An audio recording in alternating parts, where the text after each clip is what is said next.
ہمارے والد صاحب بچپن میں دیکھتا تھا میں کہ بہت اچھا سالن بنا ہوتا تھا نا، تو اکثر وہ گلاس پانی کا اٹھاتے تھے اور ایک گھونٹ پانی ڈال دیتے تھے.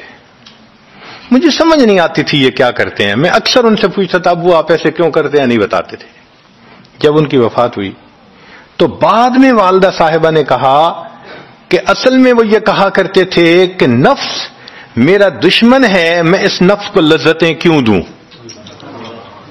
وہ لذیذ کھانے کے اوپر بھی ایک گھونٹ پانی ڈال کے اس کو کم مزے والا بنا لیا کرتے تھے، جائز لذتوں کو بھی کم کر لیتے تھے.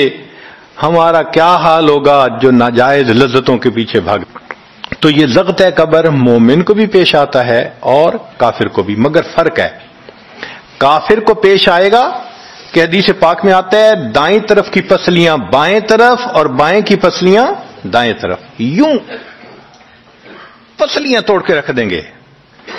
اور مومن کو بھی ضغط قبر پیش آئے گا، مگر مومن کو ضغط قبر تکلیف نہیں دے گا اتنی اگر نیک ہوا. کیوں؟ اچھا آپ بتائیں سر میں درد ہو تو آپ کہتے ہیں نا ذرا سر دبا دو، تو تکلیف ہوتی ہے یا راحت ملتی ہے؟ سر دبانے سے راحت ملتی ہے. جس طرح سر درد میں کوئی دبائے سر کو راحت ملتی ہے، ایسے ہی مومن کو ضغط قبر تو پیش آئے گا مگر مومن کے لیے راحت کا سبب ہوگا.